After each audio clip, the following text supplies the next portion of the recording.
Hey everybody, it's Friday. Cheers. Cheerio. Man, it's been a good week. It's good to be back here right now. Oh my word.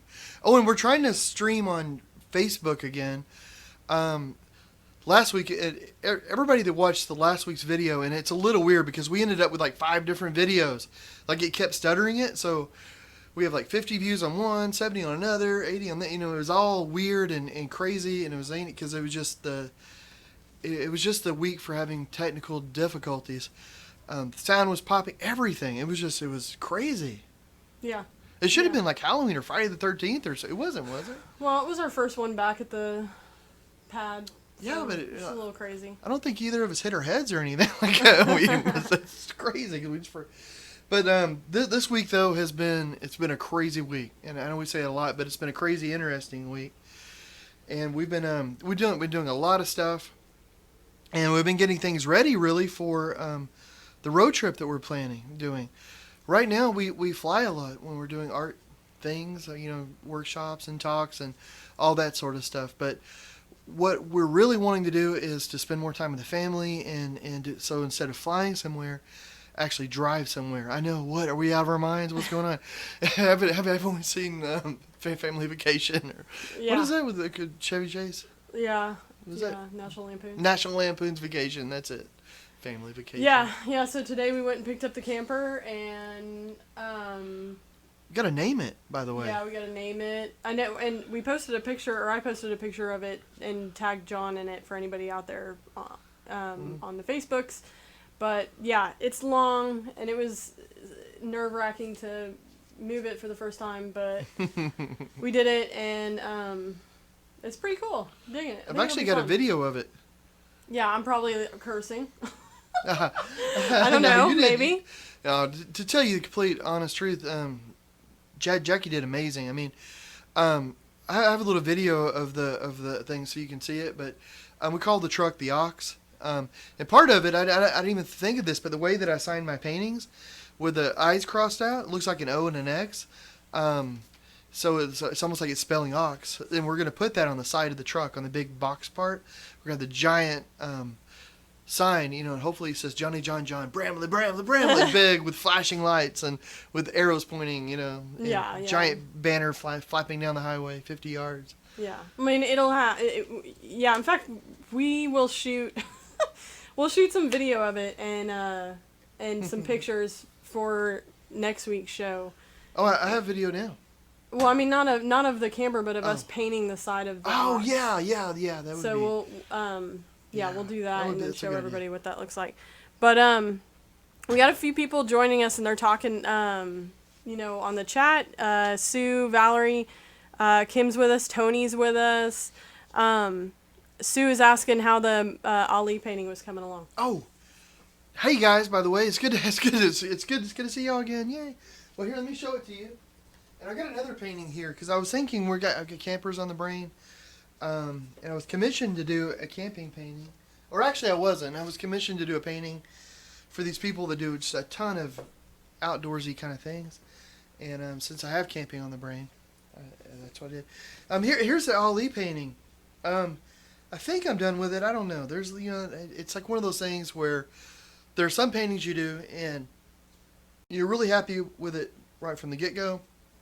There's others, you live with them for a while, and then after a while you either decide like, hey, they're done, or hey, there is something else I wanted to do to it. So right now this is it, and I've let it sit a couple of days, and so I'm not sure. I've changed the little things. I've put purple in the background. I've gone in with some palette knives and added some thicker paint in places. I've lightened, I've darkened, I've changed colors. But this is the way it looks right now, though.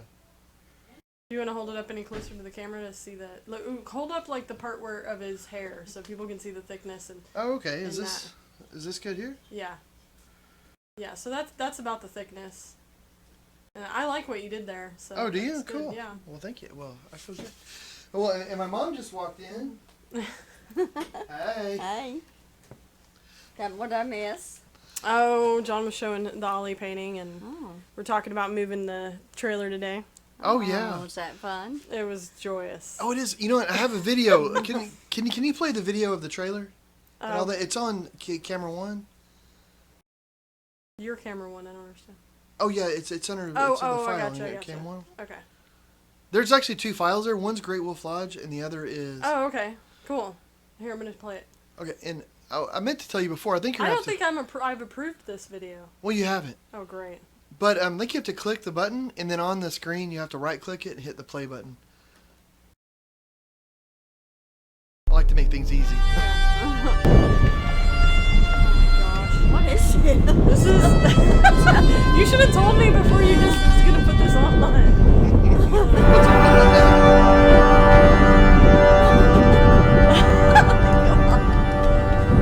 Looks like a bad western, a big western. Very big.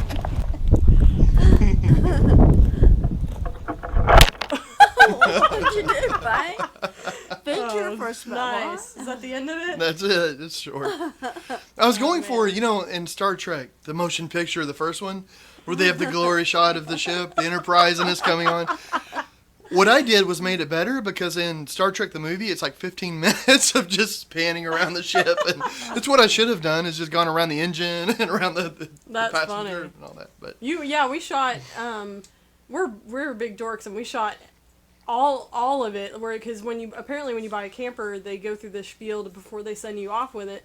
You do a complete walkthrough and around it, and they show you how to turn everything on, make sure water pumps are on, and heaters don't explode, and stuff like that. It's a little nerve-wracking. So, we try to videotape everything so that we can use it into different things. And so when we got there, we were telling the guy, we were like, for later reference, when we completely forget how to do all this, we're gonna make you a star and film the entire thing. So, which actually I'm glad because it was like a 20-minute walkthrough, and I was completely dazed after it, but it'll be interesting. There's a fire extinguisher in the thing, so we should be good. yeah. My big worry, huh? Joe, what are you working on tonight? I missed it. Oh, we got camping on the brain, and I was commissioned to do this painting for these people that live really active lives. Like they kayak, they camp, they hike, they do all these different things. And because I have camping on the brain, I did a camping painting, and I thought maybe I could go over how to do a painting like this, like what I was thinking, and the colors that I chose, and the way that I put it together. And I have a little in this painting here, and I don't know, is it? Here. It's I have a tent. And the funny thing, it's a modern tent, but one of the funny things about the fabric in these tents is that when there's any kind of light in it, it seems like they glow. It gives this nice, soft sort of glow. So I put that in the painting so that it has this glow and it has a moon up there. And I did the moon a little bit differently than the way I normally do it. And it's a nighttime scene. There's a bit of a campfire, and it's just sort of a whimsical, sort of very impressionistic. Well, and you did something with the stars. Oh, I did. Which you need to hold it up because there's a glare on the painting from the light above.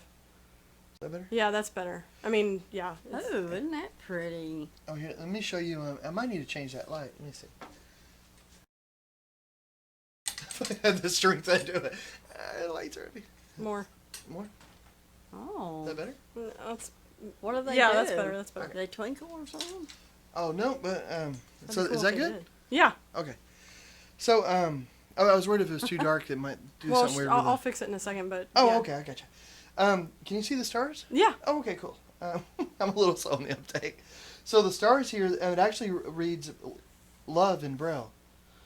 But I took some artistic license. How neat is so there's that? L here, and then O, and the V goes way down here and then over. So it's not like the typical cell in Braille, the Braille cell. So it goes a little bit longer, and then the E is over here.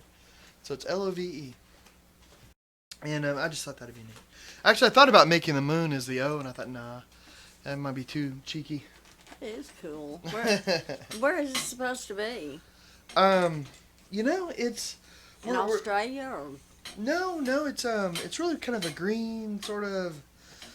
I've been in Virginia quite a bit here lately, and the mountains there, and then we're going to be heading towards the Rocky Mountains here in just about a week and a half. Oh. So Cool. That's hopefully it'll be- beautiful. So, with that said, what are you gonna do tonight? oh, I thought you was working on that tonight. yeah, I'm gonna work on a camping painting. Like I'm gonna show people how to kind of do a painting kind of similar to this, if they're wanting to see what I was thinking and what I'm doing with all of this. So, thought I would give that a try. But I also wanted to tell people, that one of the things that we've been using to shoot with quite a bit here lately is the GoPro. We've got all these different little features and additives and stuff for it. Additives, I don't know if that's the right thing. But all these different things that we add to it. And it's really cool and it's been working out really well. And I think one of these days we're going to have to do a segment and just show like how to do it. I mean, like we've been adding sound to it and different kinds of things. It's been really cool. But I wanted to show we went to Great Wolf Lodge Yeah. about a week ago, and it was a lot of fun. Like these little cameras, they're so cool. You can do so many different things with them. But I had a picture. I had a little video of Jack at Great Wolf Lodge I wanted to show. All right. Are you ready? Yeah, you bet. I'll get things ready over here. Well, it's great. Some people might not know what that is exactly. Oh, it's like a little chain resort sort of thing where it's not little, but they have them all over the country, and you go there and they have this sort of it's like a water park, and you Yeah. stay there. Here, I'll start it. Didn't you say the room was really unique? Yeah, in the room it had a cabin, a log cabin and all, and it was a lot of fun. Here, the video's playing. Marilyn, Jack's grandmother took us all there. Which was so much fun.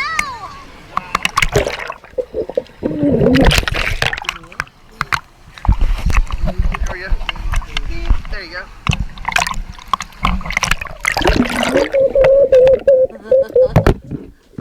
Where is this camera exactly? Well, he's holding on to it. Jackie? Yeah. It's got all these contraptions where you can strap on things and hold on to Oh, it. it's like go. What's it called? Go.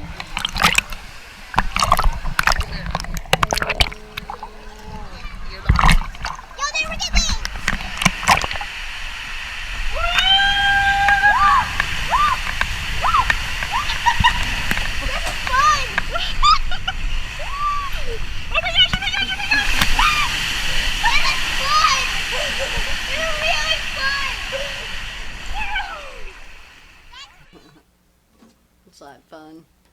It was a blast. So much fun. Did But you go down the slide, John? yes, oh yeah. And I went down with Jack too, but I messed up with the camera. I guess I was recording up till we got to the slide. Then we went down, I turned it off, and then I turned it back on when we got through. So I recorded everything but the fun part. How does that feel? I mean, when you can't see to go down a slide like that, It feels great. I It was really cool. Don't you feel disoriented or? No, it's Seemed like it would, doesn't it? I mean, Yeah. not knowing. I mean, I don't Although you close your eyes when you're doing something like that, typically anyway. Well, yeah. I mean, but it's if it was a roller coaster, I would have my head buried in the, Oh yeah. Oh. the Ugh. foot I- part. I can't deal with that. I'd I have love mine roller buried in the coasters. car. I love them. I love them. Hey, well tonight, looking for when I draw with this, I'm going to be using this. Cannot think what these things are called, but it's just a hollow brush. I think we showed it last time. It's an acrylic paint pen. Yeah, it's a paint pen. That's right. But it's a hollow tube, and you fill it with your own mixture. And this, I have a paint in there. It's a little viscous, but it makes it where it leaves a bit of a raised line that I can feel. And so, I just wanted to show like for. But the neat thing about it though is that it dries really quick. And the great thing about this, I'm going to put this, is that I'm just using regular sort of lines. What I mean by that is that nothing special. All these lines can be taken out. Like they're just there to guide me, and they're not necessarily going to be there at the end of the painting. So you don't have to stress about them or worry about them or anything like that. So what is this object you're putting down? Oh, well, let me tell you. Here, let me get my heat gun really quick. My handy dandy heat gun. All right. I'm drawing a tent. I'm just getting it. So what I'm doing is just basic shapes, and that's something that I think people, whenever they're going to draw something, they're not sure where to start. Well, I had this little yellow tent that I used for years. And it's not the one that we use now, and but I don't know. I really have the shape imprinted in my head, of it. So I'm going to dry this real quick. How to do it? That's it? That's all you have to do? It depends. It depends. For this, it should be good. Hold it, my brush is coming apart. What's missing over there? Technical difficulties. Okay. So on the chat, Sue was saying that they're gonna do the RVing thing. There's been a lot of chat, so I'm having to backtrack a little bit, but Jackie's falling down on the job. I think just so everybody knows, we got a travel camper, and that thing once the beds are folded down, it's 27 feet, which is actually it's actually kind of small. I mean, the reason why I bring it up is because Sue said, or somebody said that looked huge, and in actuality, it's actually pretty small. And I don't know. I guess it also depends how many people you're traveling with. So I really wanted to go smaller because I'm nervous about hauling it, but once getting used to it, I don't think it'll be that bad, and really it's like compared to all the other ones that in the storage place, and it's one of the smaller ones. Yeah, it's but the nice thing about it's a hybrid one, so it isn't a pop-up camper, but we wanted something that you could tow a little easier, and it's very lightweight. It's called the Featherlight version, and the whole thing weighs under 4,000 pounds, which for a camper is pretty light. And it's like 3,600, something like that. And but when you're going down the road, it's only like 23 feet wide. Then when you get there, it expands out. It's not a pop-up like where the whole top comes out. It's just that it has a queen-size bed that comes out on one side and a double on the other, and then the couch pops out on the side. So it just gives a lot more room. So the whole camper that you're seeing there is all the area that you can walk around in it, and then the beds and all that actually extend out from that, which is kind of neat. So it just makes it where there's more room. But one of the things about it, like we've tent camped for years, and it was hard for us to think, about it getting the expense of actually buying a camper and doing it, because we really like tent camping. But the reason that we got it is because we've got it to work in, really. I mean, we live in the house, but whenever we're on the road and we're doing these art shows and things, I was thinking about camping. I had this huge idea of this whole like gypsy lifestyle of all these tents and different things and twinkly lights, and it was like, we'll dance and sing and make art, and we're gonna be in the it wasn't, it's fun up in my head. And so I was thinking about these tents. Like we'd have like a work tent and a sleeping tent. And Jackie said, do you remember what it was like the last time we went to an art show and we had to set everything up, and we've worked like I don't know how many 16 hours a day in a row. Easily a 14-hour day, and you're dirty and you're tired and you just want to take a shower and you want to lay down, and I was like, oh yeah, that does dawn on me a little bit. Maybe that would be a good idea. So yeah. So we wanted something that we can take and actually be able to work out of, be able to go back to and not have to set a bunch of stuff up, and be able to take a shower, and then be presentable for the public again the next day, Yeah, yeah. But here's the other thing too, is that we thought about doing motels or hotels. Of course you can do that, and it's cheaper for the first few years. Like if we did that a lot, it would be cheaper than buying a camper. But the only thing about it though is that we wanted a lot of family time too. Like we wanted to be able to make home cooked meals, and wanted to be able to go hiking and do fishing and all these sort of things, so that when we go to a place, if we want to go look at all the landmarks and the things that are going on, then that's cool. You can definitely do that. But you can also spend a lot of family time.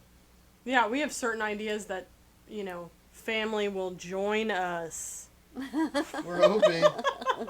You've got to come for the live streams, Mom. Yeah, you got to be here for the live streams from the camper. Yeah. We'll be fancy. You'll phone it in. I'll do it from here. Yeah.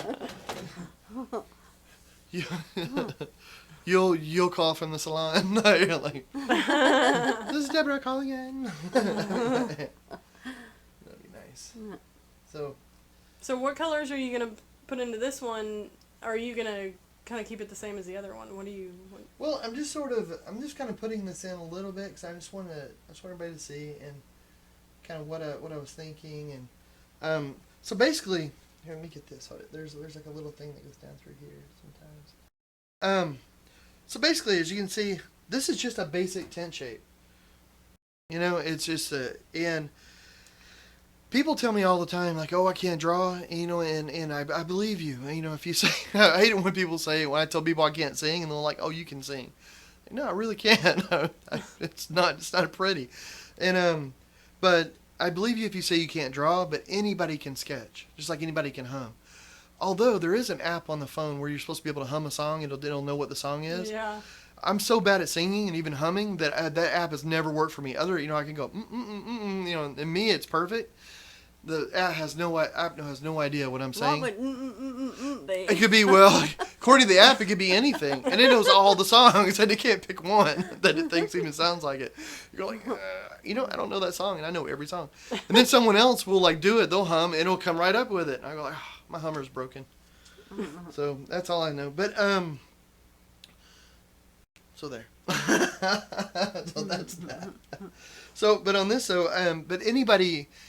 Even though I think, it's true, not everybody can draw, everybody can sketch. Because all sketch is just thinking out loud on paper. So you just make light marks, and if you're sighted and you want to sketch, get a really light colored pencil, or just use any pencil and just use it very lightly, and just start making marks. And 20 marks out of one you may hate. It doesn't even matter. It doesn't matter. You just make those marks. You find one going in the right direction where it seems to fit a little bit. That's the mark that you darken. Then you're wondering, okay, well, I'm going to go in this other position. You just start making lines. Just start making lines until one of those lines looks like it might be right. You can stand back, look at it, think about it. That's the one that you darken. So, I mean, that's the way you sketch. And you can turn a sketch into a drawing that way. It's funny, and when I was in art school, and I know we mentioned this probably on one of the very first live streams, but one of the first exercises that the art teacher has you do is these 50-second or 15-second sketches where the model will get in their pose, and then you have 15 seconds to get down as much of it as possible. And from there, and then they'll get in a different pose, and you sketch it as quick as possible. But what I found that as being extremely helpful, because it gets you out of the idea that this has got to be perfectly proportionate and all of that. And once you just kind of got out of your own head and quickly sketched it, you actually found those lines a little bit easier to then do that, to darken, and so that's a really good technique, to just sketch really fast, and and then you'll find the figure inside the sketch. Yeah, it's funny. And the hardest thing, I think, too, is just starting sometimes, because people just do not want to start, or don't know where to start. And so the best place to start is just really basically anywhere. So Uncle Joe's with us, and Uncle Joe. Okay, he says he couldn't draw flies on a dead possum. I bet you could sketch flies. So what I'm doing, I'm just putting this in. I don't have to fill anything now, because I'm just roughly putting in some mountain shapes. And this is really where you can be like a kid again. You can just do something. It doesn't have to be perfect, because what all you're doing is it's just marking out the canvas a little bit. So you should put like a stream in there or something. Yeah, maybe that's a good idea. Maybe I should put a stream over here. And a kayak on it. In it. On it. Just a kayak floating away. Just floating away with somebody going down in the background circling. Maybe somebody yelling and running towards the floating away kayak. Can you do that? Maybe just a single hand sticking out of the water. Like the last call for help. Make it more interesting. Make somebody running away from the kayak. Yeah, really. Whoever's in that tent, wake up for the love of goodness. Psychopathic scene. I could put me whenever we go camping. I'll go kayaking sometimes, and there was one time where we were at a place, like I'm out on a lake, and it's not a lake, like it's not my parents' lake, so it's just sort of a lake. And you're out there and you can't see anything, but you can hear, and it's weird because the different banks will sound different. Like you have a whole bunch of birds on this bank, and this other bank doesn't really have much, so you can really orient yourself where you are. And then so I'm out and I'm kayaking for a while.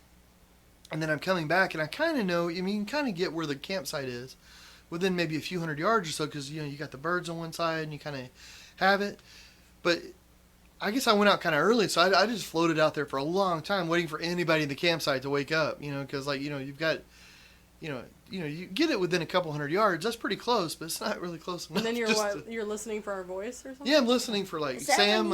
Is that when you got lost that time? Or you? Oh no, I wasn't lost.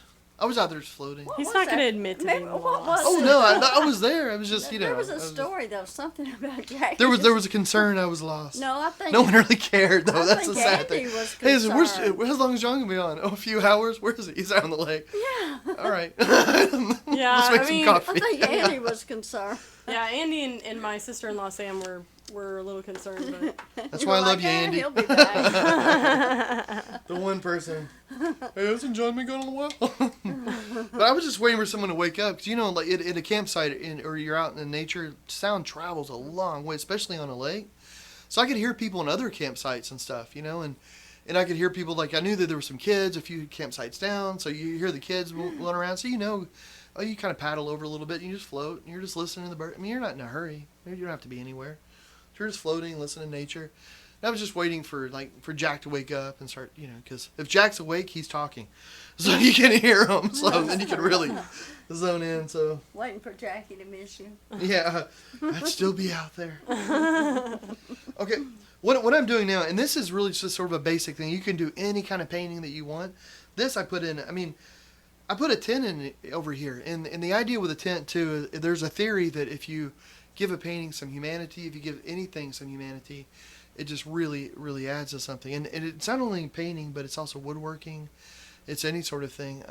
oh yeah, where did you hear that? Well, I was reading it somewhere, and oh my goodness, I can't think of his name. He's a wood turner. He's this amazing wood turner. It was when we were in Hot Springs. Yes, and oh my goodness, I What did he have some of say? those bowls. Say that Well, again.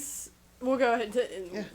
Oh well, it was interesting. 'Cause he had all this land, and he turns wood. And I'm so sorry, I have a hole in my brain right now. I will find his name, and I'll put it on here. But it's Gary. Gary's something. Oh, It's not Gary. Gary's the sketch artist. Yeah. Well, Gary Simmons is the sketch artist. Yeah. But this anyway. Anyway.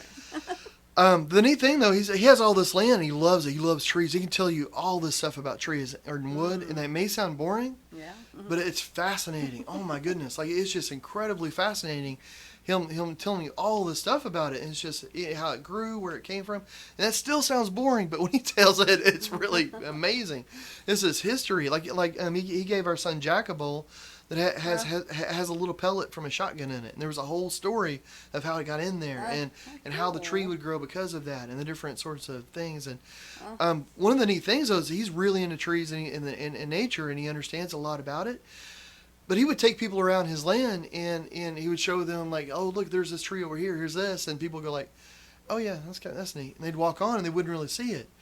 Then he would go out there in the forest, and he would put a little chair, or he'd put a bench for people to sit on, or he'd put a little table, or just something that gave a little bit of humanity to it. And when he did that, people would walk in and they'd see it, and it would capture them, and they would go oh my goodness, what a beautiful area. And just by adding that bench or something, it added a little bit of humanity to it and made it where people could root themselves to it. Yeah, I think people see themselves in the scene, Yeah, that's true. You can identify, can't you? Yeah, and that's true. And you become part of the story because you've worked. You're I could sit in that chair. I don't know. Just that little act of thinking that, that's a nice chair. Kind of put you there. But and it's the same way with here. So I put a little humanity with even though there's not going to be a person in the scene. That's what that's there for. It's the same with decorating or anything. You make something, inviting, warm. Yeah.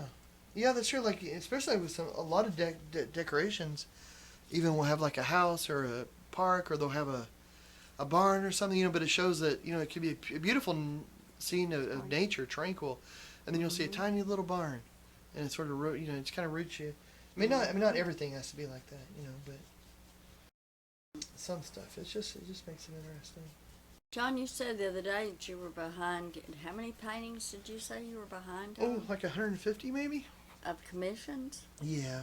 Yeah. I know, and it's getting better, and I'm getting faster at it.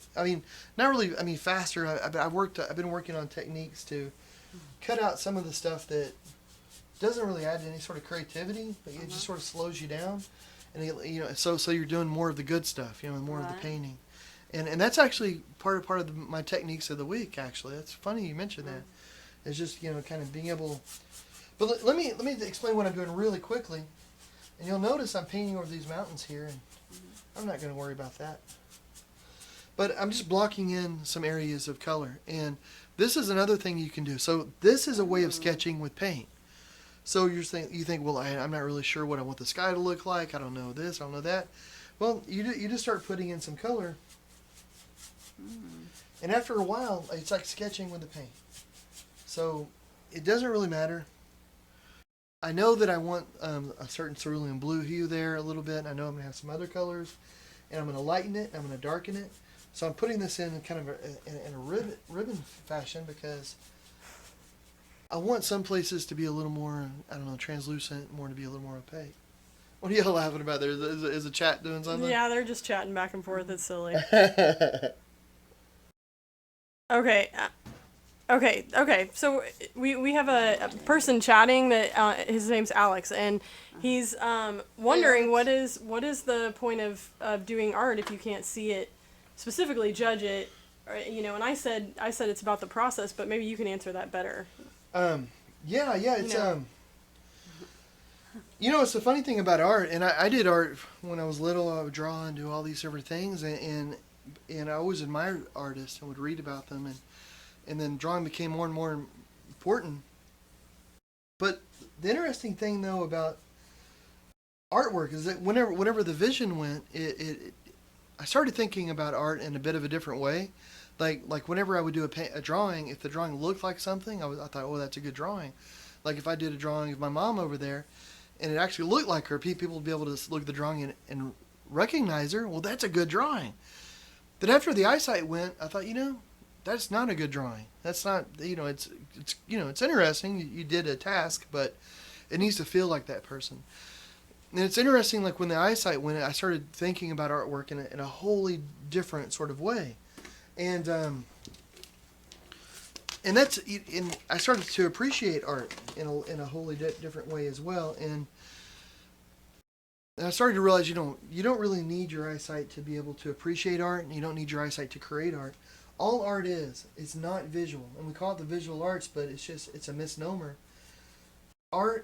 Painting is just like any other kind of art. It's a visual sort of medium, but you're just using the shapes and the lines and the color to send a message. The same way you use the shapes of letters in a book to send a message. So the different angles, the different thicknesses of lines, the different colors mean different things to people, and it makes you feel in a different way. So for me, I could sit down to write a story, and I'm using the symbols that you use for that art form, the metaphors and the similes, and when you go to paint, though, you're using the colors and the shapes and the shadows, and you're using those sort of metaphors and those sort of symbols. So it's just a different sort of art form. It's like music. And it's interesting, though, how much all of those lend to each other. And I've talked to a number of visually impaired artists, and it's interesting. Some of them started painting when they were sighted, and some didn't. And it's interesting just to see what art means to different people and how universal it is. It's just part of being a person, really. It's interesting, too, I think, like if you go to a museum and you start looking for artwork from a person with a disability, you don't have to look very far. Throughout history, people with disabilities have made art, and it's just, and the bulk of the work you'll find is made with people with disabilities. Well, and I hope that answers it, but it was a really good question, Alex. That's a good question. He mentioned, it wasn't meant to be rude or anything. How dare you? No, the chat was that's a great going. question. The chat was going a little crazy, but anyway, he says he's an artist himself, and his biggest fear is to go blind, which I think is kind of interesting because that was one of your biggest fears. Was that, and then so visual. Yeah, so visual. Well, it huge. wasn't really until you went blind that you really started your art, really. Yeah. I never painted until then, except like with kids' paints and things. When you're a kid, you get the watercolors or the fall out of the little plastic thing, the little art, and your little fake brush. It's more for jabbing at than actually painting. Well, he asked, do you ever compare yourself to a sighted artist? No, but I like to think that they compare themselves to me.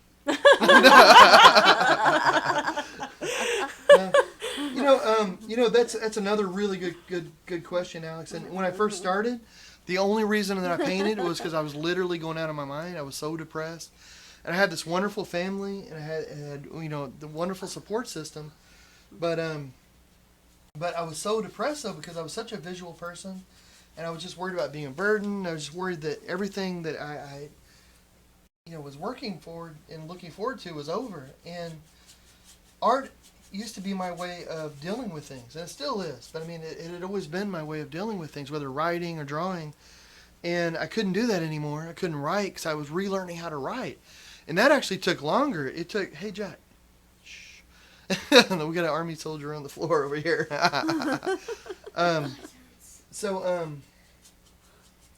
it took a while to learn how to read in new ways using the screen readers and the Braille, but I wanted to be able to draw. I just wanted to be able to access that. And the way that I used to was through pens and pencils, things that you touch and feel. But now, though, the only difference, since my brain and my hands knew how to paint, knew how to draw, I just need to work with materials you could touch. And that's what led me into paint, because paint is thick. You paint, you can touch this stuff. Even regular paint is really thick where you can touch it.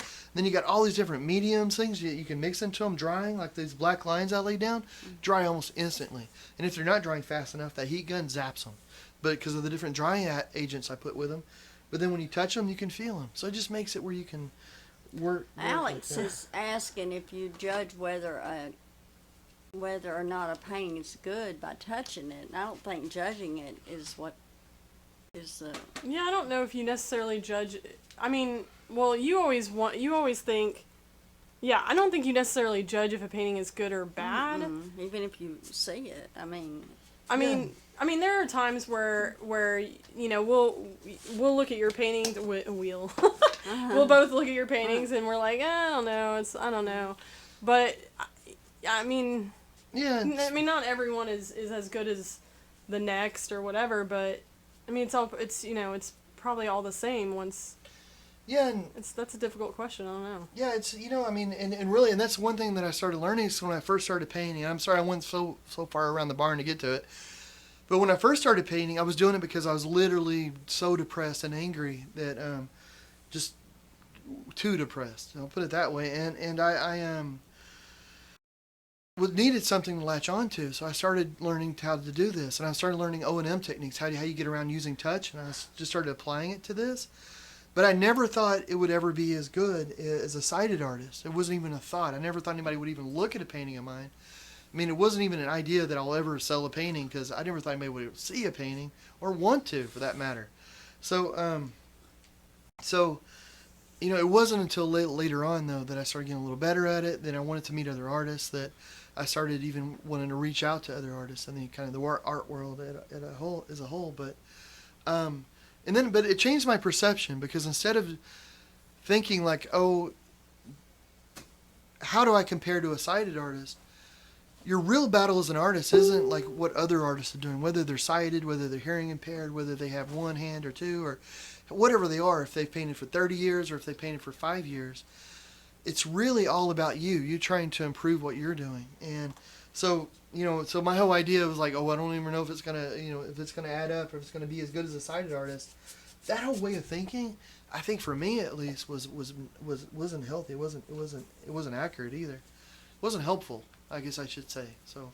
Yeah, Valerie chimed in and said maybe judging isn't the best word, but deciding if you are happy with it or. Well, Valerie has amazing art. Well, and what else is interesting? They were chatting back and forth, and Valerie mentioned her biggest fear would be to lose her hands. Ow! Ow! Ouch! Which I think that's kind of interesting to think about what your biggest fear would be, and then how would you face that? How would you get over that? I mean, your idea of fun is weird. Well, I mean, interesting. There's a famous artist named Joey, somebody that painted with her mouth. Yeah, well, there's some people I've seen paint with their feet. And, yeah. I read a book about her a long time ago, and it was so inspiring. There's actually a pretty well-known, I can't think of her name, of course, Pam or something. But it was a girl that I went to Scottish Rite with, and she used to draw with her feet. She didn't have arms. Oh, really? And she drew all the time. She did everything with her feet. So she would feed herself. Yeah. She would, and she would draw. And there's an artist, her name that's out there that's doing stuff, and I can't remember her name. So I can't look her up. You know what? There was it was interesting. We went to there was a documentary done about John that periodically will pop up at different film festivals, and we went to one in Santa Barbara, California for it, and there was one other documentary that, because they'll show them in big clumps because they're all shorts, and there was one of a woman, and the entire piece is 13 minutes, and she's painting this beautiful figure and everything, but she doesn't have a hand. She's only got the like a stump from her wrist, and so she's painting. I mean, she's got little like tiny little nubs of fingers, but she was clearly born without a hand, and so she paints. She'll dip her fingers or her stump. I don't know how the correct word for this. You don't know the nomenclature. Yeah. And she was just painting this, and the last 2 minutes of the video was her just cleaning her arm, basically her lack of hand. So paint? No. Yeah, paint and peeling it off and everything, and it was, and then of course it goes to the big picture and it's beautiful and all that, but I mean, it goes to show there's ways around it. Yeah. So, yeah, Alex said he would paint with his arms. And Uncle Joe said, losing his looks was the worst thing for him. Oh.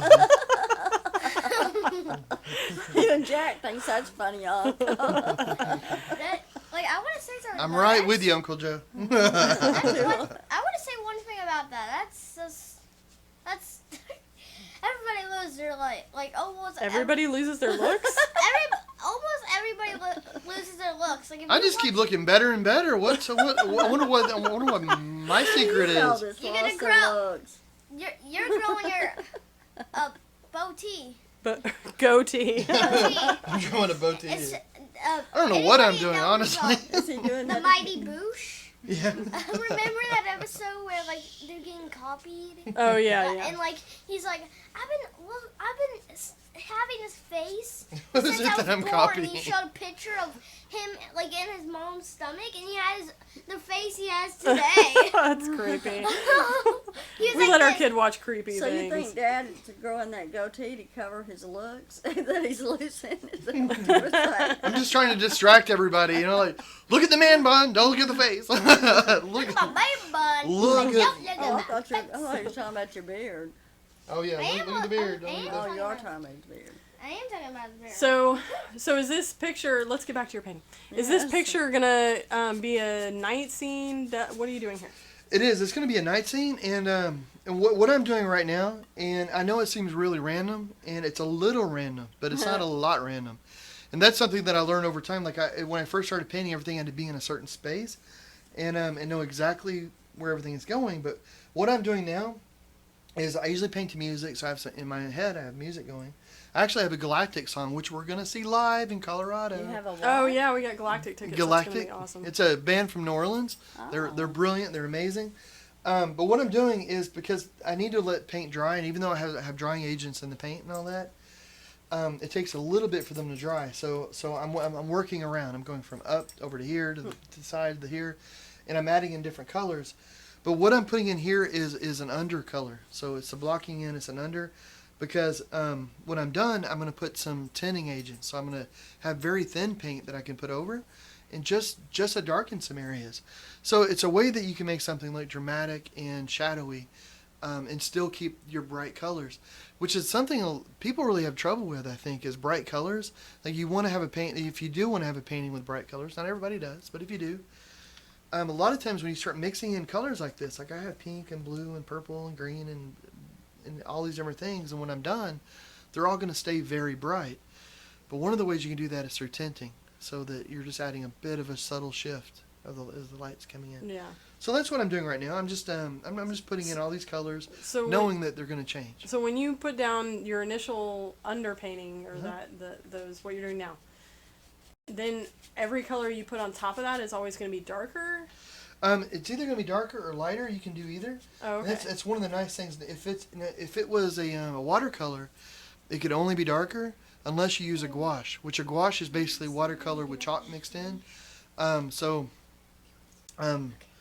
So, but with this though being acrylic, like I have a darker sky, I can take a white and I can mix that in, and then I can make it into a pink or whatever I want. I can lighten it, and that's another little trick is that once you get everything how you want it, you can go back in and put highlights, and you think your painting is done, and you put in the highlights, and one of the things that I want to do in my paintings, and this is just me, but I found I read color theory. I'm a big nerd. I read about what other people are thinking about how do you make a green look greener than it is? How do you make darks look darker? How do you make something look black and actually there's no black pigment in there like Monet? He never used black. Well, one of the things you can do is by not mixing your colors too much. Like I have a lot of colors here and they're blending, but they're only blended really around the edges mostly, and I'm wisping them together, and I'll put other colors over those. And those other colors will be solid colors. So you have lots of solid colors blending and going out. Then you can also have the highlights and the contrast. So in some areas, I'm going to have some very, very dark areas. And then I'm going to go in with whites and put in some white areas. That way in the blind, in your eye, it'll blend. Does that make sense? Yeah. Yeah. Well, hey, on the chat right now, they're talking about why people personally create art. Alex said it was to empathize with others, and Valerie said it was in the beginning to keep her sanity. Ah. So why do you create art? Me? Yeah, you. Oh, Yeah. me? Me? It's an awfully personal question. How dare you?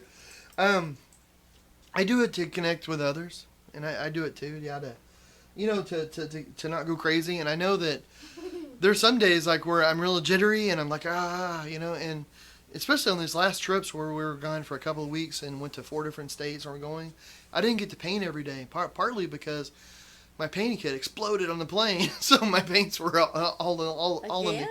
No, but it was just that trip. Oh. And so during that time, there was a couple of days, I couldn't paint every day, and I was getting jittery, and so it's just I noticed that things just go better when I paint, and so I try to paint every day. Well, and it's interesting. It's interesting because Alex mentioned that he does it to connect with others, and I know the last show when we were chatting about it, it might have been last show or 2 shows ago, that it was interesting because art is a sort of universal language, and people, no matter what, where you come from, what language you speak, a piece of art can connect with you instantly, and so I think that's interesting that. Yeah. It is a sort of universal language. It is, yeah. It really is. It is incredible. It really is. I mean, I know our artwork, it's gone to over 30 countries, and we've gotten emails and calls from people all over the place, and and of course most of the time people don't speak English, in the other countries, and it doesn't matter. It doesn't matter a bit. And I just think that's incredible. And it's hard to feel alone. It really is. I mean, it's hard to feel like everybody has days when they're down, and they're and days where you don't feel like you can do anything. But if you're creating art that day, it's hard to maintain that. At least it alleviates it a little bit. And the art could be anything. It could be whittling a stick. It could be I mean, I'm not putting down whittling, but I mean, it doesn't have to be like some major thing where you go buy a $2,000 kiln and you're throwing pots for 12 hours a day or something. I mean, it could be as little as something that you carry around in your pocket and just take it out and whittle it, or you got a harmonica, you blow on it, it just changes the way you feel. Right now, I'm making a bunch of weird colors. So on the chat, Valerie was talking about her art, and Uncle was looking at it. And I for anybody out there that's watching, I think it was the previous show. The show before this, we talked about Valerie's art, and there's links to all her stuff. So, if you want to check that out. And I want to say Valerie's got a show going on right now, or it's about to start.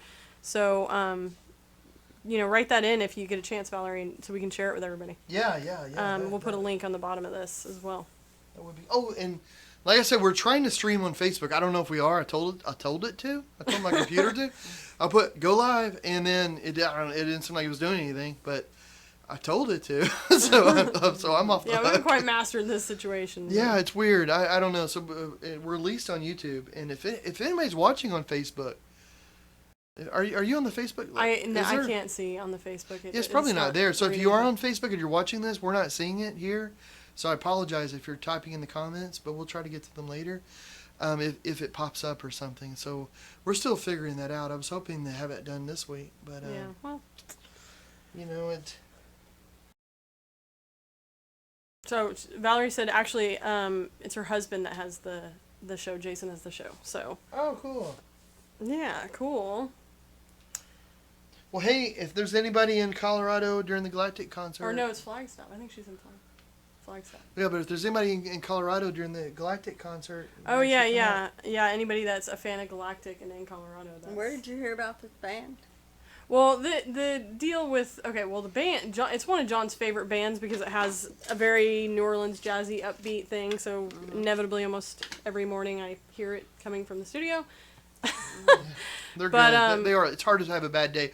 Welcome to New Orleans. You know, and you'd love it, Mom. Really? Yeah, we would play it, but we'd get Yeah, we eventually the feed would thrown off. end. Yeah, the feed would be thrown off would be like, YouTube. no. But what was funny about it is we've been talking to people about going to Grand Canyon for a while now, and everybody we talked to that's from there or been there said, oh, you have to go to the Red Rocks Amphitheater, which is like this amphitheater that's contained inside these giant. Not the Grand Canyon though, right? No, in Colorado. Oh, okay, cool. Oh, did I say Grand Canyon? I think yeah. Well, I meant Colorado.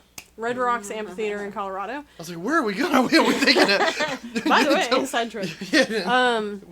Wouldn't be Anyway, completely so unlike I was like, let's look up some shows, whatever, what's going on there, and then one of the, right in smack in the middle of us being out there, Galactic was going to be there, and I knew John was going to flip when he heard it, so we inevitably got tickets. Oh, that's gonna be so cool. I need to try to get in touch with those guys and see if they want to get the feels if I can paint them. Jack will be able to go. See. Oh yeah. Oh yeah, and this Red Rock thing, it's just beautiful. It's a natural. Oh, it's gonna be so great.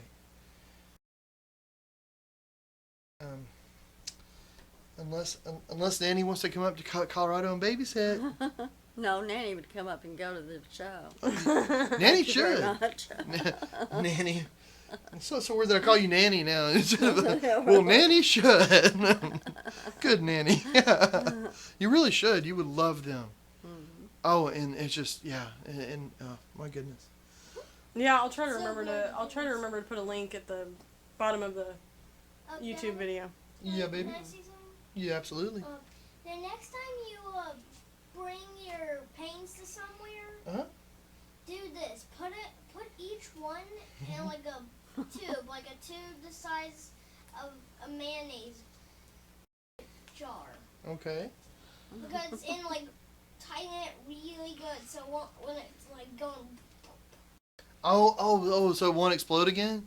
Like it won't be it's really tight, so it's it would boom. And the other thing is it won't be wah, wah, wah, wah. Oh yeah, that would I definitely want to keep all the wah wah wahs out of the paint. It would just be boom.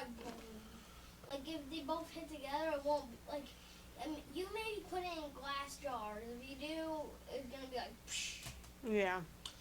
So that's a good point, buddy, and that's it's actually one of the things that I was going to talk about on Technique of the Week this week. What we're doing. Really quick, Valerie said Red Rocks is awesome. Kim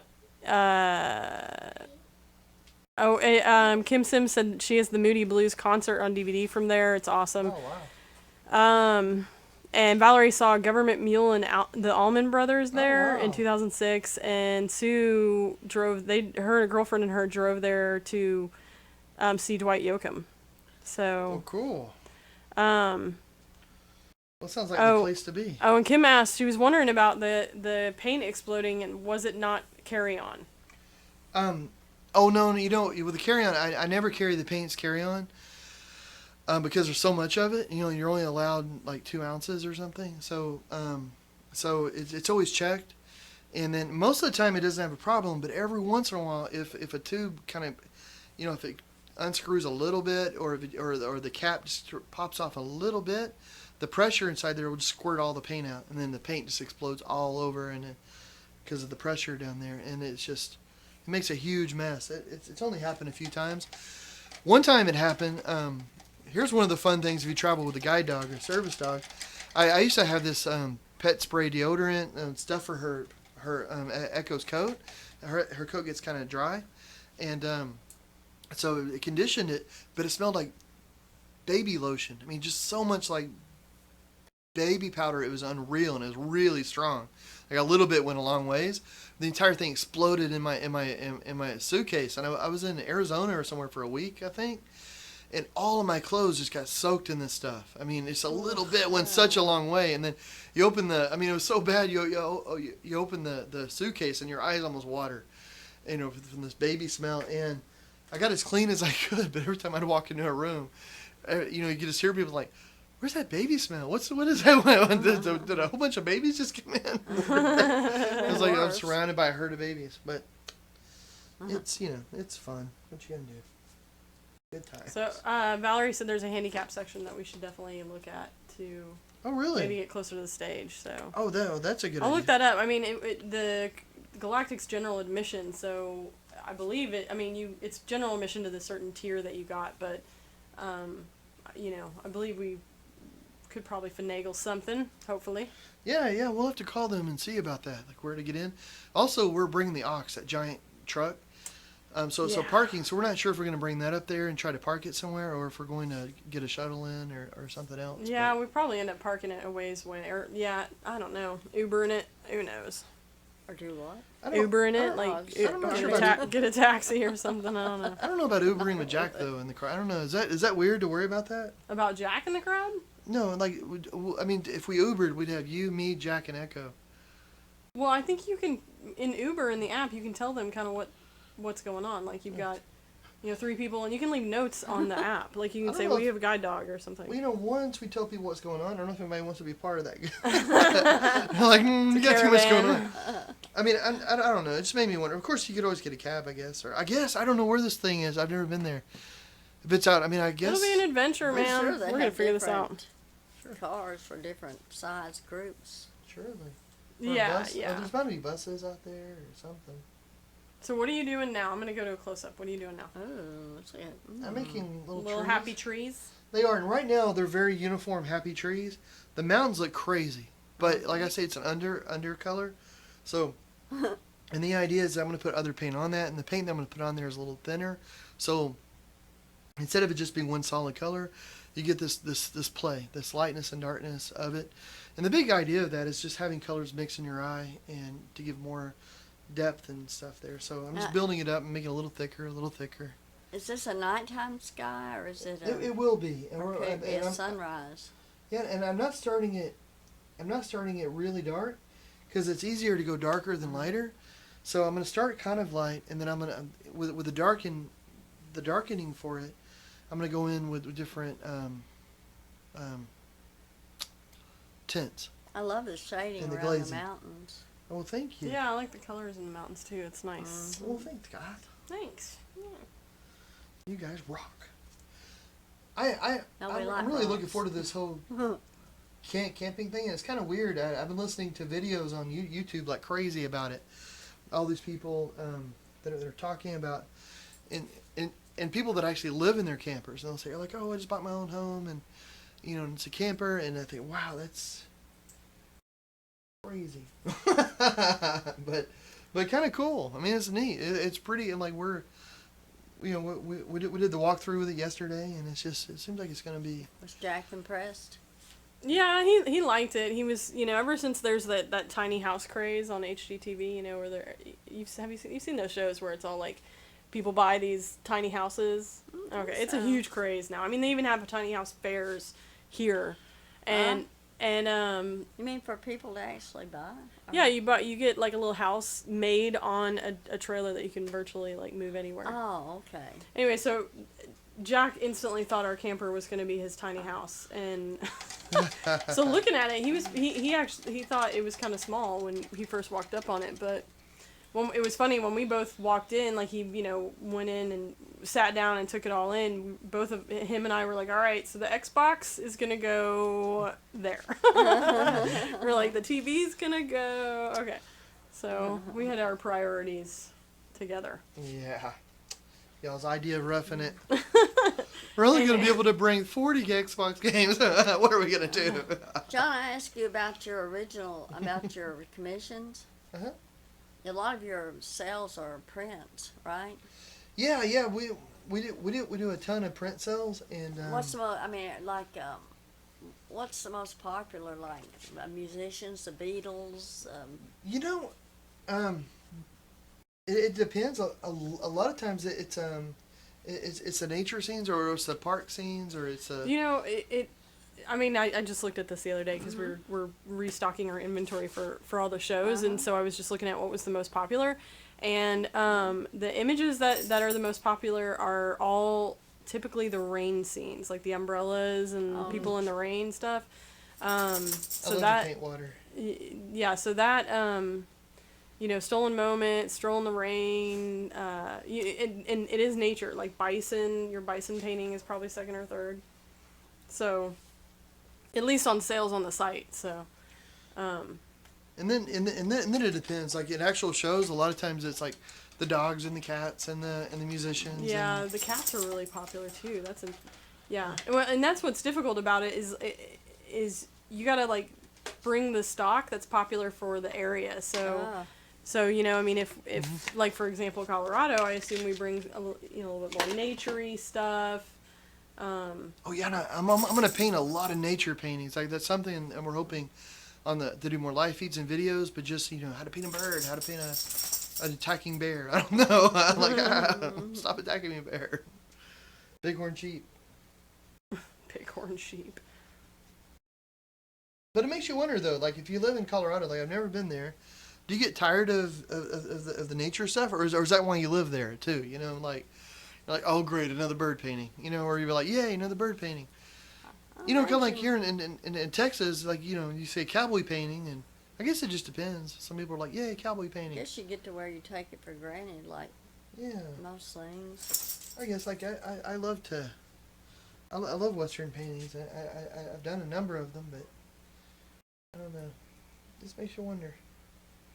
So Kim Sims said she wants to see a cat picture. You've done some. I don't know. There was one you did a commission. The woman that bought it. She's tuned in a couple times. Barb Dorrington. That it's the cat in the fishbowl one. Oh yeah. That one's that really cool. Yeah, that one's super cute. But yeah, they're all on this. They're all on the site if anybody wants to check them out. Ever since that the toy, what was it, Jungle Book? I think a big cat would be neat. Oh yeah, Like a panther or. Yeah, that would be cool. I don't think you've ever done that, have you? No. I think I've started out to do it, and I've never done it. And that'd be nice too, like in Colorado. And I imagine there's mountain lions and different things. Yeah, one of the RV parks that we looked at, some of their pictures that the tourists, upload to the site just for kicks was of bears. Oh, really? Yeah. I was like, I don't know about that. I'm out. I'm out. Who knows? Kelly sent me a picture of a spider. It's in Australia, and it was just. Ugh. Australia's got some crazy animals, though. Yeah. Man, you gotta be prepared. So, on the painting here, let me show this because I Okay. One of the things I think a lot of people would get to a painting at about this point, and then you think about it, you're like, oh my goodness, it's never going to turn out. It's going to look like this forever. It's such a bad looking thing. Like the colors are going over. What kind of river is that? It doesn't even look like a river. It doesn't have the right colors. The mountains are crummy. The sky's not put together. That tent would kill whoever got into it. It's a shoddy tent. Is the tent in the middle of the river? No, it's over here. I guess you're. Oh, I see what you mean. The river is going to go. It's going to curve over here and then kind of disappear. And I'm leaving this a little vague because it's going to sort of blend over. It's going to be a little darker. So, you get to this point, and people are like, oh my goodness, I'm just not a painter. I can't paint. But it's just about beautiful continuing it.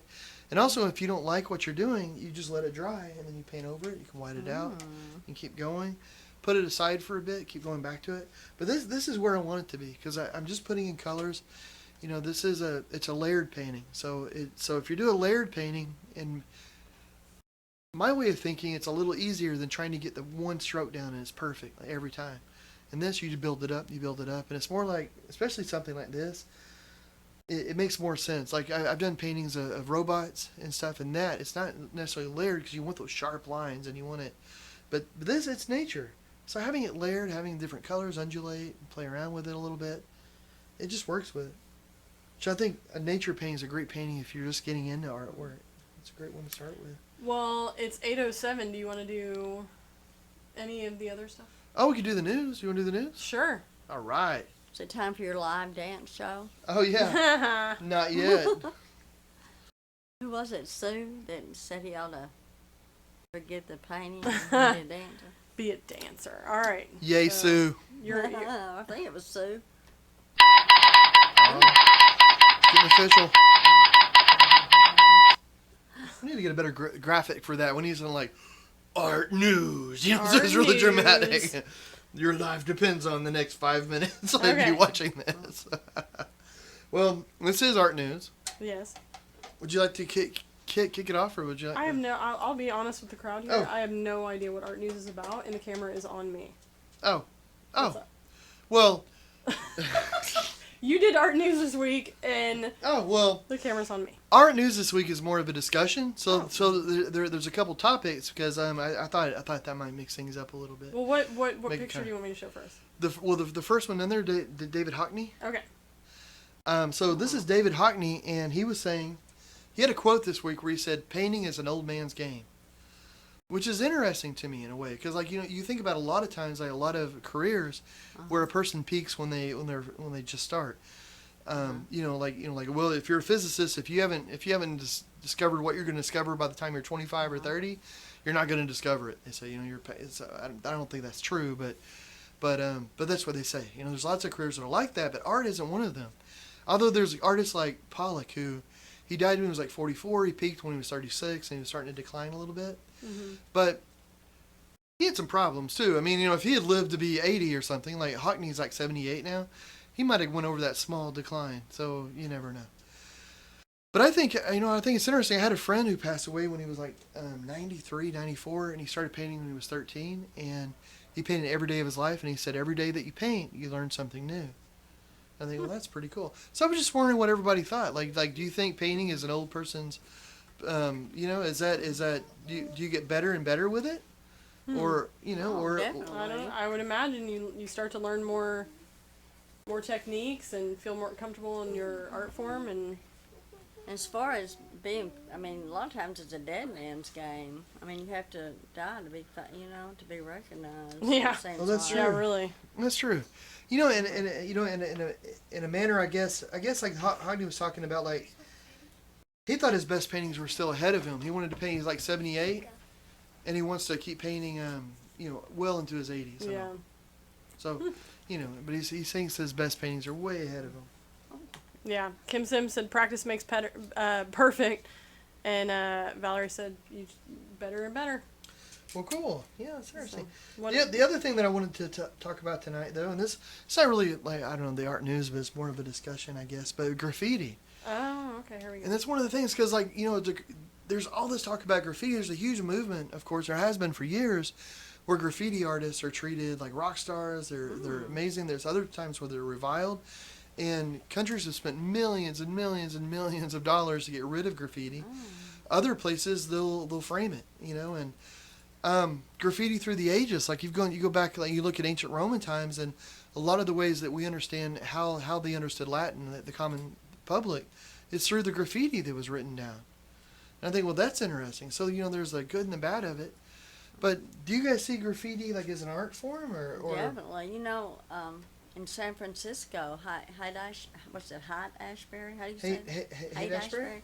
You go on tours, and there's all the graffiti from the 60s. Oh, wow. Yeah. Wow, you- that- Yeah, that I would think be that's cool. what's interesting about it is Have you ever I been think graffiti is sort of, talks to like the times, you know, what was happening then. It's And like the Mayan ruins or something, you Oh, know? can I say yeah, something? yeah. What, honey? Um, I once saw this one graffiti where it's like half an A, and then like half it was like on fire. Oh, that's Wow, pretty cool. really? It was like this, it was like that, and that's half of the A, and then half of the A was like. Oh, interesting. Cool. Well, cool. You ought to paint that. I You know, mean, well, it's- there's like Banksy is. Yeah. I mean, yeah. I mean, he's all kinds of famous. There's some other pictures there. I have a few pictures of.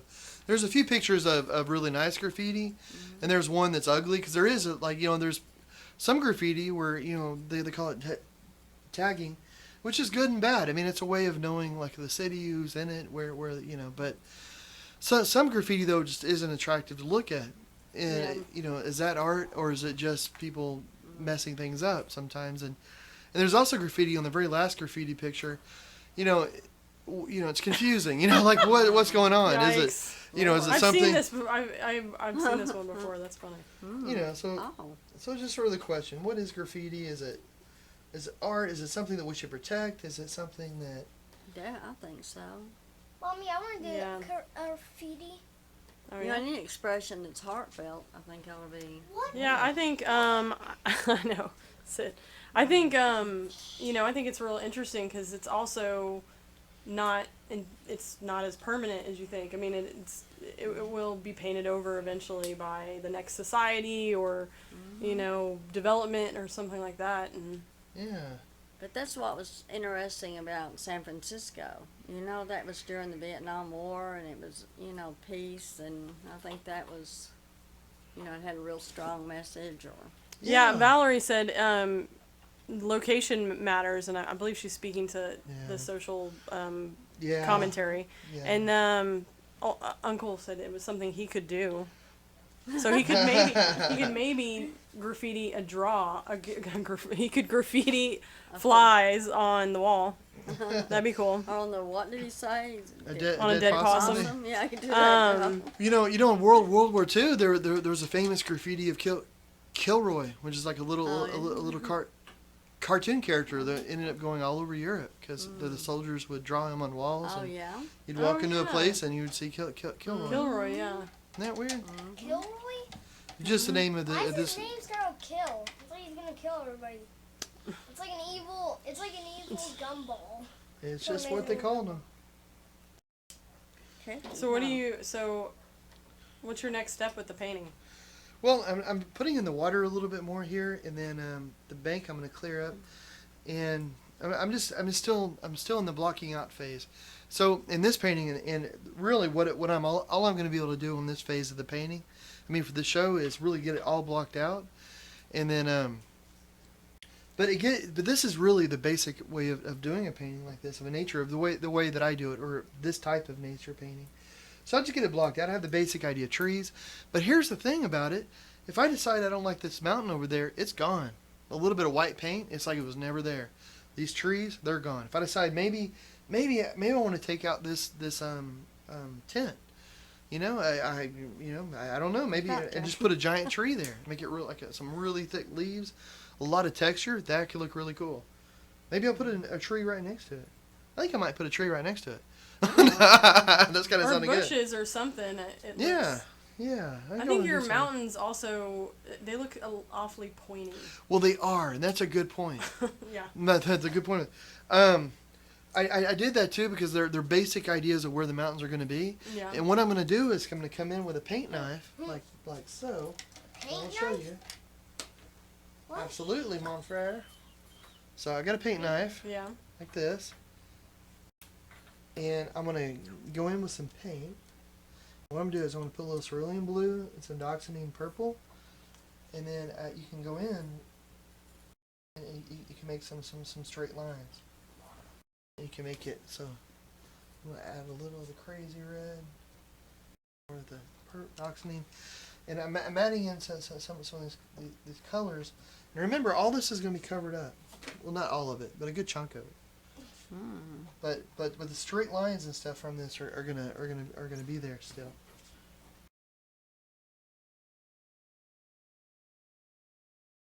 So you may say, well, why did you even paint the other in there if you're just going to cover it up? Well, I'm not going to cover it all up, and don't have to. You could just start with a paint knife, but putting the paint down the way I did before was just a way of sketching, of me playing around with the basic shapes of things. And now I can go in with the paint knife. I can make it different. I can go back in with the brush.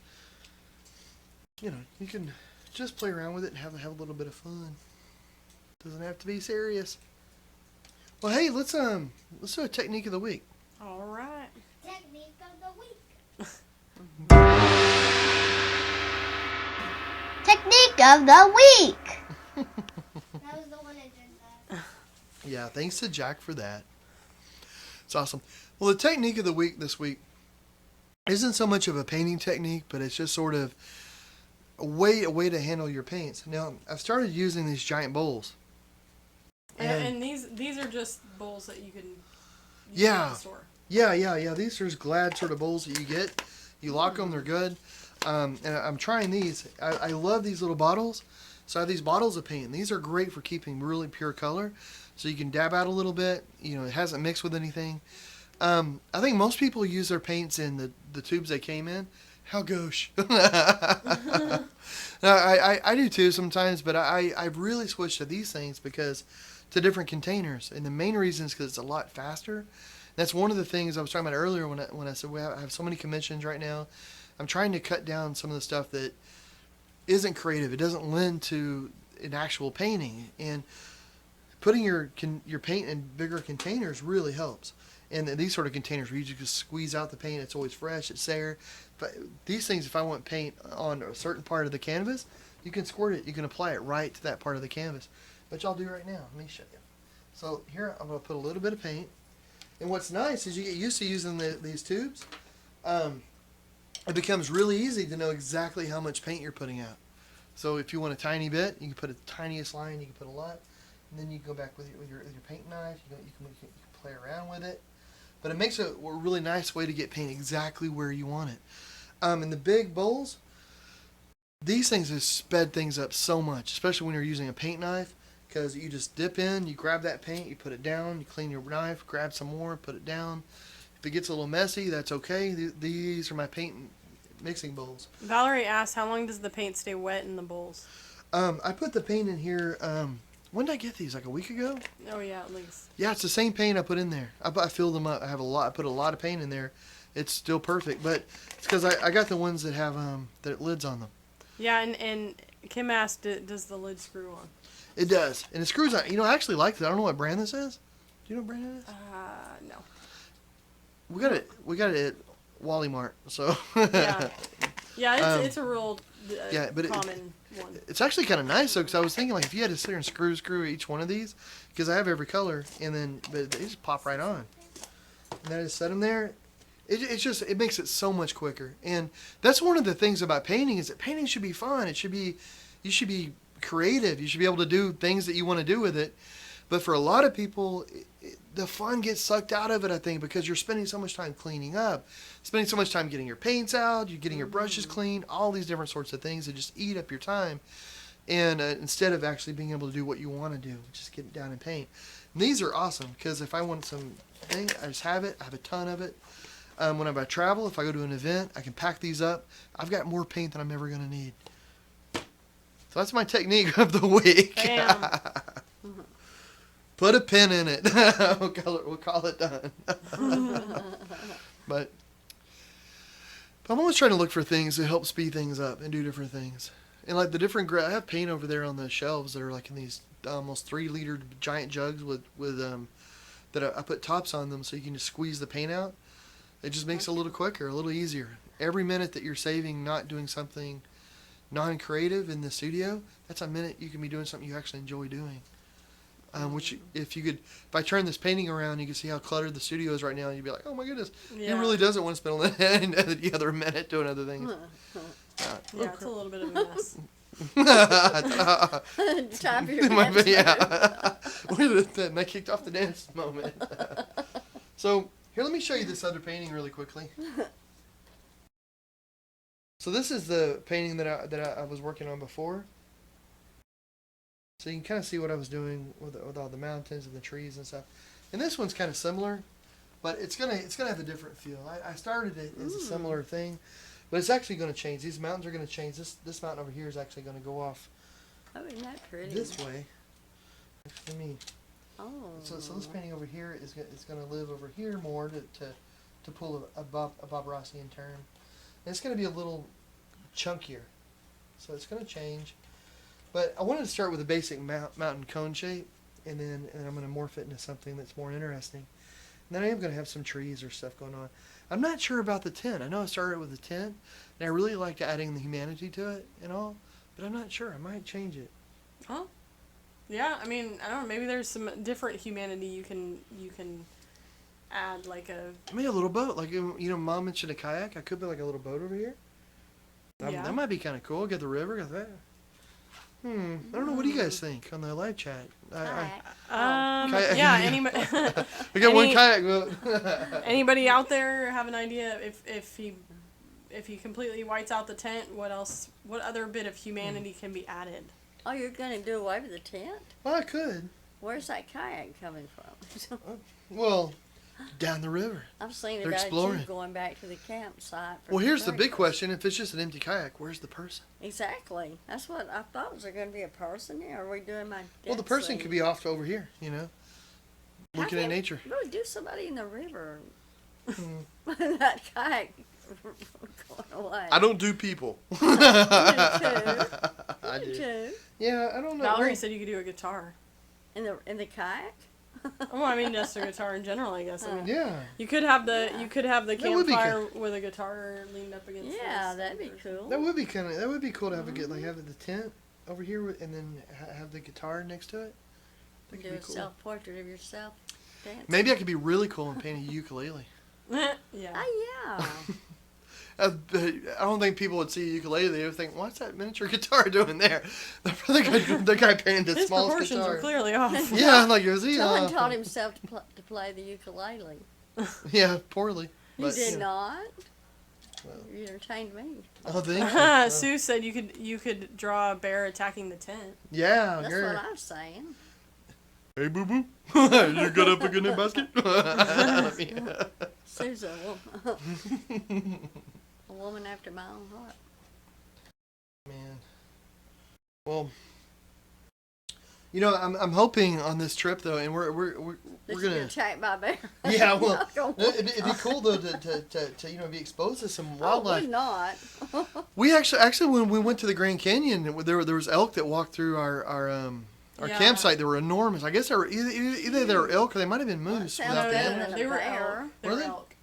Well, they were And huge. they were massive. It was odd how big they were. I've never seen them in person like that. And it wasn't until after I Nice. realized you were supposed to stand like I don't know. I forget how many yards away from those things. Yeah, and we were walking pretty close to him. Just Well, to I get got within pictures. 5 feet, and I thought, cause I was gonna pet one, Well, and then, I was in the woods, and then it was like, boom, boom, and I thought, well, it occurred to me, I thought, this creature isn't gonna be any better off this day with me going there and how, petting it, and I thought, so what am I doing? Yeah. Just stand back and enjoy it, and so I don't know, and of course, it could always gotten irritated, but there you go. Valerie says elk.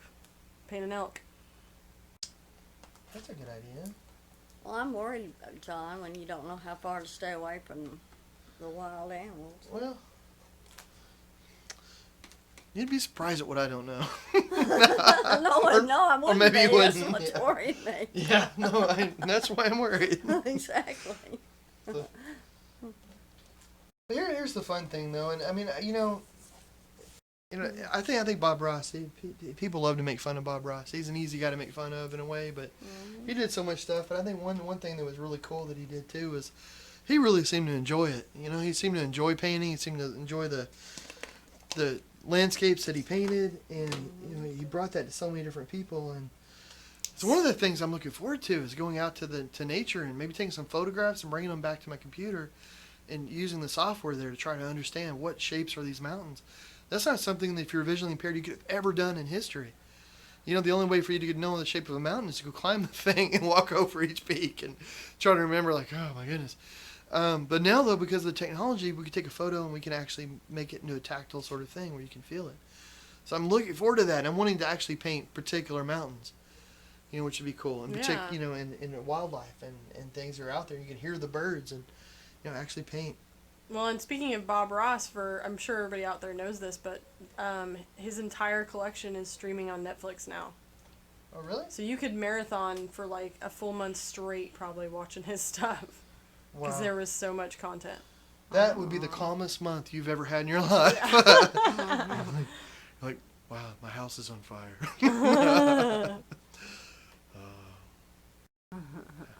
Man, I like that guy. He's cool. So on the mountains, I noticed that you're painting over some of the light bits that you had, and I liked the light bits. Are you gonna add any sort of highlights to the sides? Yeah, you betcha. Yeah, I just want to add a little bit more. Also, when this paint dries, it'll probably become a little more translucent, and it'll let some of that stuff through, because it'll clear up just a tiny bit. So you may see it a little through, but I'm gonna go back in with the brushes and add, especially when I go in with the tinting, which I would show you now, but it has to be completely dry before you can go in and do a glazing technique or a tinting, because it'll just be a smearing technique if you're not. Have you made any headway in your traveling paint? Oh yeah, like painting Studio. while in the car. Oh, no. You're still figuring out how to keep it from exploding. Yeah, I haven't figured out how to keep them from exploding. Maybe no, but that'd be the new art. Yeah, really not. Yeah, just put paper everywhere and just wait for it to explode. just cringe and wait. And no, but that's a good point, Mom's bringing up. I want to be able to paint when I'm actually in the car and on the road. That way, if we're in the car for 6 hours, you're not just sitting there not doing anything. You can actually start working on stuff. And one thing in the aux, like we got this huge truck, and it does seem big enough in there to be able to do something like that. And I'm trying to get different materials and trying to play around with them. So I'm very optimistic, but I haven't figured it out. I've got a week to go. So the launch date's a no. That'll depend on Jackie's driving, won't it? Yeah, really. Yeah. Drive straight. Might will give her the first Don't trip wobble. to get used to it. I'll paint some very wobbly birds, shaky birds. There you go. Well, guys, for this painting for this week, this is probably about where it's going to be. So what are you gonna do with the white part in the back? It's just gonna blend in. Are you gonna add any sort of, are you gonna blend it perfectly in, or are you gonna add some contrast to where the white and grass and water all meet? Well, let me it's going to have a bit of a darker area, and it's going to blend, and it's going to be sort of a trick in the eye too, because like this color, like I'm going to blend it in a little bit more. But I'm going to add some different colors in here, so it's not going to be, I'm not going to add that much color. But so I'm going to darken it a little bit. I'm going to add, right now I have some extremely bright red going in. So I'm going to make it where it's shaded. It does have some bright colors, but the main thing though is just to keep working it. So I'm not really sure. I'm gonna keep just working on it. I'm gonna keep putting the colors back and forth and back and forth. So you think you're gonna keep the tent, or no? I don't know. I might keep the tent and put a tree there. Yeah. I don't know. I like the idea of the guitar, and I like the idea of a kayak and of I an like elk. the idea of the person in the river. Yeah. I've been watching a lot of scary movies like.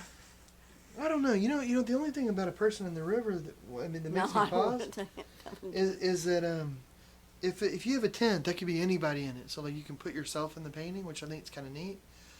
But if there's a person in the painting, then you think, oh, you can still put yourself in there because you're looking at that person. But with this way, that could be your tent. You could crawl in there. But if you see a person there, think, oh, that's that guy's tent, or that's that guy's campsite, or that's that guy's area, or something where, without any actual people, then it sort of invites you in, where, like, you could sit in that seat, or you could be in that tent, or you could sit by that fire, or you could talk crazy on YouTube. Or that. Or that. So Jackie, are you going to do any art on the road? I might. I've got Well, I mean, if anybody cares, I would. My big plans for being on the road, besides what we normally do, which is the shows and all that fun jazz, is build my Death Star Lego. Yeah. I think that's gonna be hard on the road. Why? That thing is like this big, like the boxes. Plus, Yeah. once you get it built, where are you gonna put it? Ew. I'm gonna keep it on the table there, and everybody's gonna have to be Oh my careful God. around It's it. gonna roll everywhere. You have to move everything out of that bag, one in your truck, and the It's not that bag. big. I mean, it's not that big. It's How many only. pieces? Well, I don't. It's like what, over 1,000 or Oh something. my God! Can you imagine stepping on all those Legos? And then Well, I'm not like Jack. I keep my situation very clean. So it's like I have a box and I undo But Jack's each gonna be there, right? Yeah, but he's not allowed to touch my Legos. Really? He has his own Legos. Have you seen his Lego mess? Yes. Oh, Exactly. yes. That's why he doesn't touch my Legos. Anyway. Well, so he I'm gonna does help, but it's just that you know. Oh my God. I mean, he'll help me, but he's not Yeah. allowed to like walk off with those Yeah, Legos. yeah. Oh, okay. And then I'm gonna bring my Doctor Who coloring book, and I might do some jewelry. I don't know what I'm gonna do, but either way, it'll be fun. It's gonna be an adventure. I'm gonna bring my paint. Are you? I am. Shocking. And I'm gonna bring my ukulele. Oh boy. And to the Galactic concert, because maybe they'll invite me up. You never know. You know what we need, guys? I know we have an entire brass band and the drum section and amazing singers that come from all over the world to play with us. We need a ukulele and Clearly. and not just any ukulele. We need an amateur ukulele to get that sort of off the cuff vibe. I could definitely go up there and play some mean cowbell for them. Yeah. Some head bobbing in it, striking that cowbell. Man, more cowbell. Whew. Well, you know, I think I'm gonna have to let this dry, guys. I think we're about at the end of where this can go until it dries a little bit. Before, I mean, yeah, we had talked about ending the show a little early because you weren't going to be able to get that far, but you had some sort of idea for the. We weren't going to do a question this month. The so, giveaway, this week. the art giveaway. Yes, I'm so glad you remembered. We usually do a question of the week, or the day, or a question. So to give away art, and but this week we still want to give away art, but we thought we'd do it in a little bit different way, and give it away to a subscriber on the channel. So if you subscribe to the channel, what we want to do is it's going to be a contest going from tonight until right before our live contest next Friday, and we'll pull the name and we'll announce it like next Friday, and we'll put it on there. And we'll have to see about that, like on subscribers. So like if you're not tuned in, you know, we'll try to get a message to you or something. Yeah. I'm sure there's like some more way to email subscribers. Or Yeah. So we'll do that, and but we just wanted to thank the subscribers. You know, putting this whole thing together is just sort of a fun thing we do, and it's so wonderful. But whenever like somebody comes and subscribes, it's kind of telling us that, hey, you know, it's kind of weird and zany, but you know, I'm into it. we want to, you know, we like talking about art too, or we're interested in art, and so we just wanted our way of saying, hey, thank you for thanking us. Kind of thing. Yeah. So if you're subscribed, you're already in. You're in the contest, and if you're watching this and you're not subscribed, subscribe and you'll be in the contest. Well, cool. Well, I should say on the chat that Kim, Valerie, and Sue were talking about getting together, and I wasn't quite sure what. I assumed they were getting together. I don't know if, I mean, maybe they're joking, maybe it happens. But I told them if they got together, I needed pictures, and then she said something like they were all going to come here. Awesome. So well, hey guys, if it'd be a party, that would be awesome. Yeah. Well, you know, from. Or we need to go there. Yeah. Yeah. Well, July 5th, we're gonna be in Colorado. If anybody wants to meet us out there. Oh, also, when is the Griller show starting? Okay, Greller show is July 1 to September 30th. Okay, yeah, and let me tell you, just a reminder about the Griller show. I'm really excited. It's an art show that we're in. It's in San Antonio, and it's at the Griller Gallery, and I have 10 new dog paintings that are going into it, and in fact, I'm working on one now that's not quite done. Yeah, you can show it. Yeah, well, it's such a, I can show it. They're using this camera. It's a bigger painting. That's not quite done. Now what the Griller Show is, though, half the proceeds go to the guide dogs of Texas. So really excited about that show. So here's this one, and it's not done, so I shouldn't really be showing you, but it's going to be a park scene. Well, not because, I just... Hold it up a little bit closer to the camera. Yeah, you can't really see, you can kind of get the idea. It's going to be a park scene. There's going to be a lot more trees. It's kind of at the stage that this painting that we worked on tonight is. So it has more to do. It's about at the same stage as the painting we just worked on. So it still needs the tinting, it needs more colors. But it's going to be a little dog sitting on a park bench with trees and things behind it and a lot more thickness and stuff. So that's what I'm working on. I should finish it tomorrow. And I'll finish this tomorrow as well. Yeah, And, we'll post those on Facebook for everybody. yeah. But thank you guys so much for watching. And Mom, thank you so much for coming this week. Enjoyed it. And we'll went a little bit early this night because we'll let this painting dry. Yeah, we'll show everybody the finished painting once it's up, and then we'll do this again next Friday with video or photos of us painting the ox as well. So that would be fun. Yeah, it's gonna be ridiculous. Hey, if anybody has any ideas of camping anything, let us know. Like with things to paint or things to go, things to do, stuff like that. So, and you got lots of compliments on the chat from the dog painting. Already beautiful. Love the colors. Oh, well, thanks, guys. Thank y'all so much. I appreciate that. Cool. Well, I guess we'll see everybody tuning in next week. Thanks again, guys. Thank y'all. Have a good night.